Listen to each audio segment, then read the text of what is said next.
Live from downtown Detroit. Local 4 News at noon starts now. We have railroad tracks newly installed on Woodward Avenue, but what about the trains that are supposed to ride on them? Well, you're going to get your first look ahead. Bitter cold winter blast all aboard the Siberian Express. Plus, searching for answers. Investigators continue to look into a Monroe Township house fire after a teenager dies. And we're learning more about that teen and what neighbors say he did that brightened their days. But first, we're following breaking news now at noon. Out of Wayne County, a judge has issued a new ruling saying a federal subpoena served as part of an ongoing investigation into Detroit's demolition program must be unsealed. The subpoena was served earlier this year to the Detroit Land Bank Authority. Lawyers for the federal government were fighting to keep it private because its contents would reveal details about the scope of the ongoing investigation into Detroit's demolition program. But the subpoena will be made public now on January 12th. We're also following a developing story for you now from Monroe Township, where investigators there continue to put together the pieces after a teen dies in this house fire from overnight. And we're continuing to learn more about the young man who was killed. Local 4's Nick Monticelli is joining us live now with more on what neighbors had to say about him. And Nick, there was quite a portrait that's being painted of this young victim.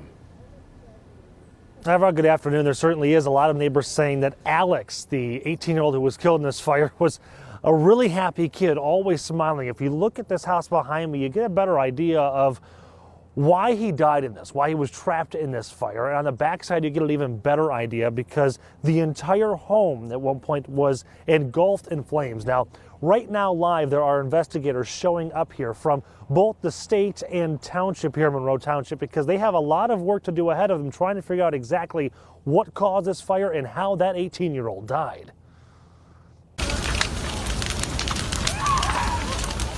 Traumatic disaster. That's crazy. It was chaotic. There are many words to describe what happened here this morning, but few words can describe the feeling when a teenager dies. The fire started around 1:30 this morning. Investigators have not figured out why, but they know a family of 5 was threatened as this fire spread rapidly, burning almost the entire home. Inside were 2 grandparents, their daughter, and her children, a 16-year-old and her older brother, who neighbors say is 18-year-old Alex. He is the one who passed away after being trapped in this fire. Alex was a great kid.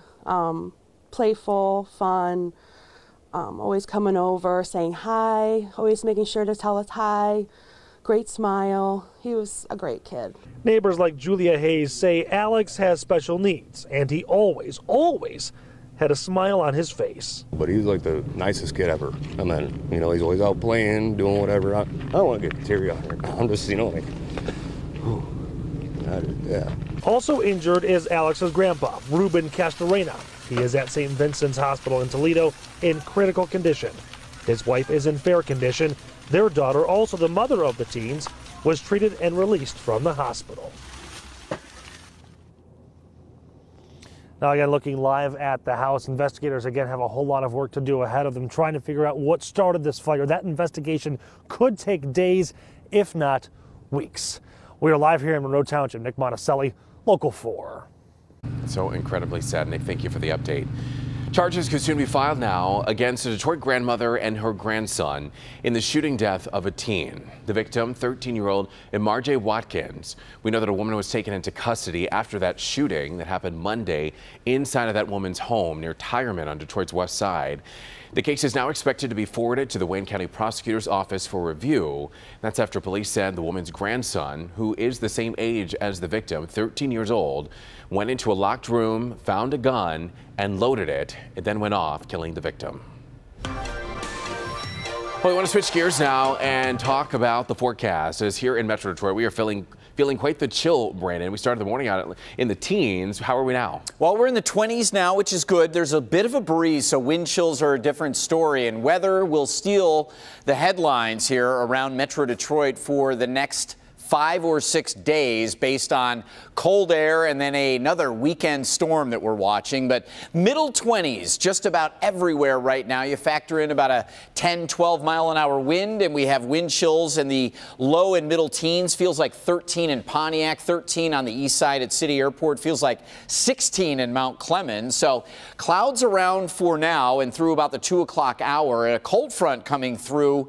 We'll see temperatures near 30 degrees, but those winds will keep the feels-like conditions mainly in the teens. Here is a look at that cold front. There is some clearing behind it, which could be nice for the late afternoon sun, but the cold air will be coming quickly, and 15 degrees this evening as you head out.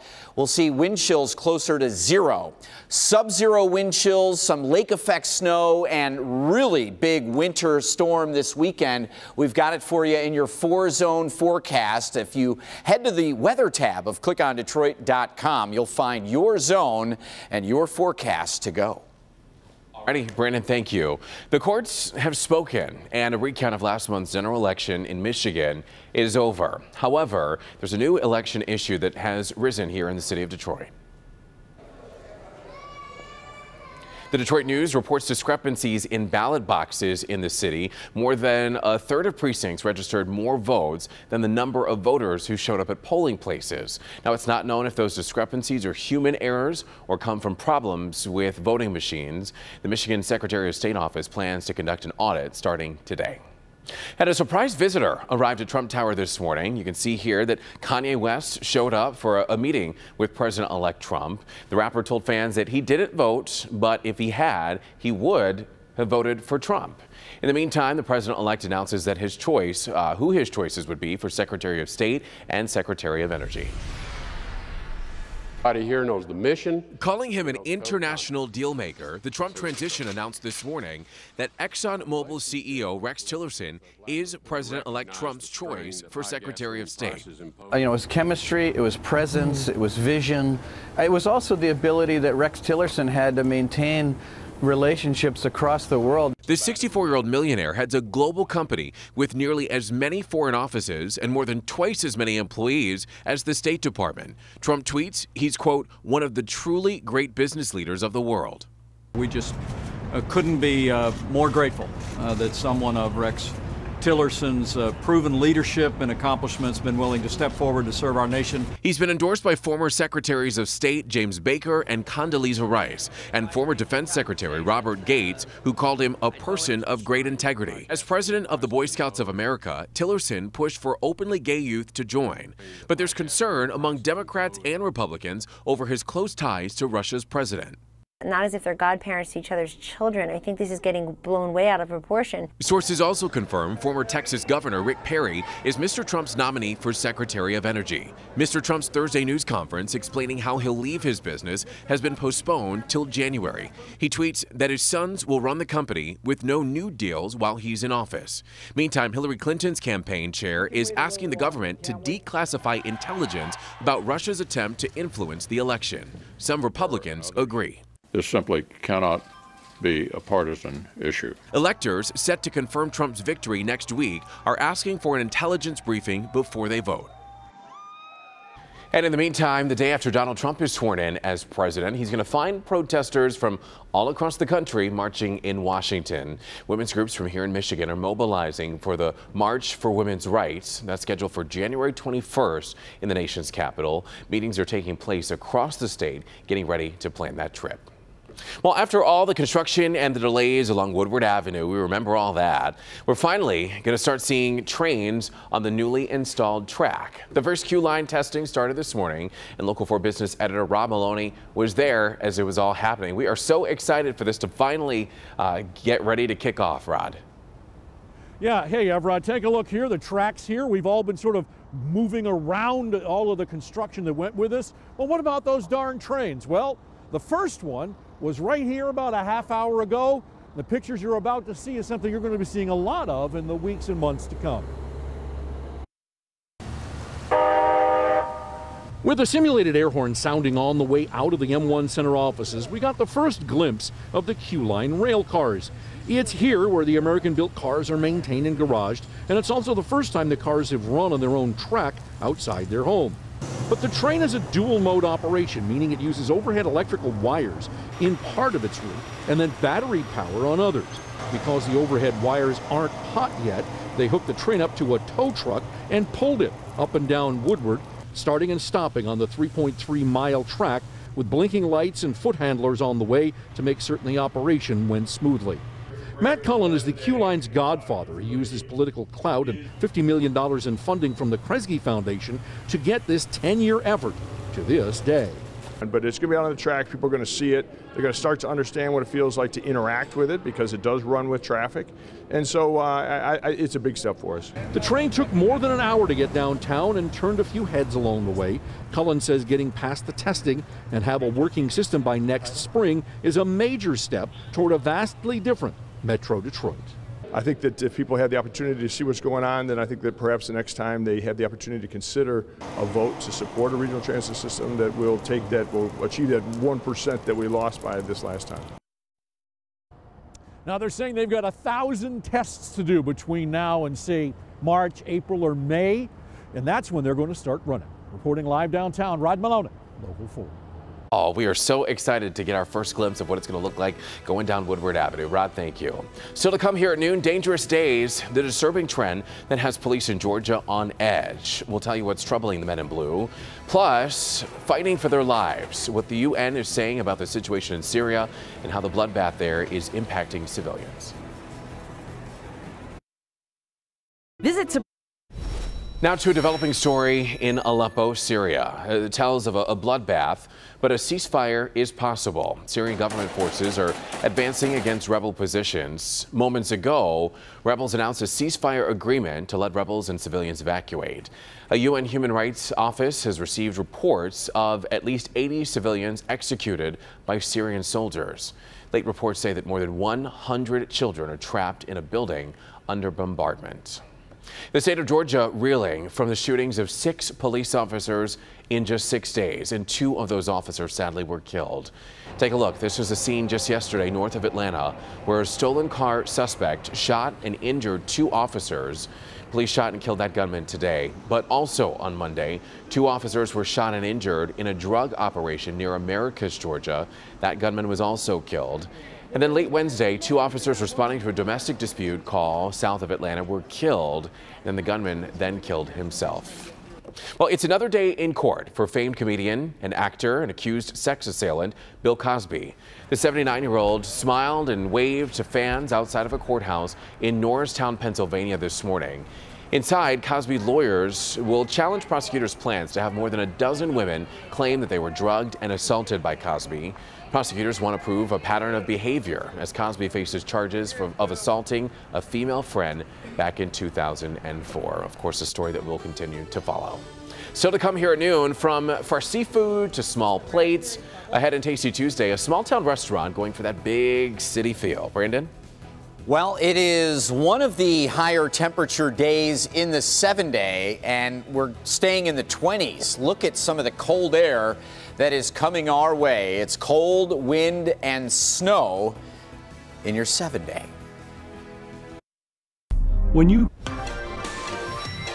All right, good Tasty Tuesday afternoon, everybody. It's cool. On our way into the upper 20s to near 30, but these winds, west-southwest winds, 13, making it feel more like 12 degrees out there. So upper 20s, feeling cooler, the flakes fleeing to the east, and those winds are going to be a little stubborn. Colder air coming in here tonight, and we're going to feel it even in the evening hours down into the teens with wind chills closer to 0, and then overnight 11 in Detroit, which means single digits possible for many of our suburbs, and those wind chills sub-0. This is cold front number 1 coming through. You can see some of that light snow we had around earlier. There is a little clearing behind this, which again, we're hopeful for a little late afternoon sunshine, but clear skies through the overnight in a cold air mass. Not good, as we will really cool quickly and stay cold. Cold front number 2 coming through tomorrow. This is the Siberian Express, the coldest section of Russia, delivering some cold air with the jet stream here, so bitter cold through the central and northern United States. This is going to have a very big impact for several days, and the effect tomorrow is not only the cold but the wind. Not too bad as far as what's left for us the rest of the day, considering what is coming. So we get winds tomorrow out of the west-southwest 10 to 25, and that will promote some of these lake effect snow bands and occasional squalls that, we remember this from last week, can be very dangerous and tricky when traveling. Lesser amounts, or I guess lighter winds on your Thursday, so we'll probably get a little bit more sun and fewer flakes, but sub-zero wind chills at least for the first half of the day tomorrow with those snow showers and snow squalls. Real chilly stuff Thursday. Friday, we're going to start to warm up late in the day, but here comes snow late Friday into Saturday. And we could have a few inches on the ground by Saturday morning. And then we also very well could get a mix of rain or freezing rain on Saturday if it's all snow a little early. Maybe 5 to 10 inches on Saturday, but we'll keep an eye on it. Tasty Tuesday is a story about a restaurateur struggling in the biz. At one point, no money to feed his family. And Adam Merkel is in Howell with 3 restaurants, one named after a very significant piggy bank. The Silver Pig is Adam Merkel's 3rd restaurant in Howell. It's the first of its kind of place in Livingston County. It's got a 22-seat craft cocktail bar. We do brick oven pizza, and we bring in fresh seafood, oysters and crab from all over the world. The namesake is special. The Silver Pig is the one Chef Merkel uses to remember where he came from.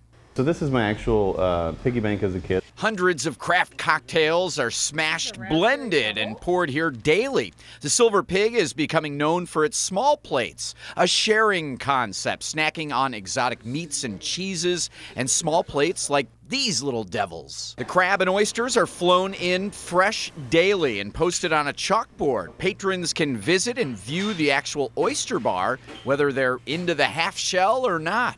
The Silver Pig brick oven pizza dough is a very special blend sent from the best pizza makers in Italy that no one else is using round here.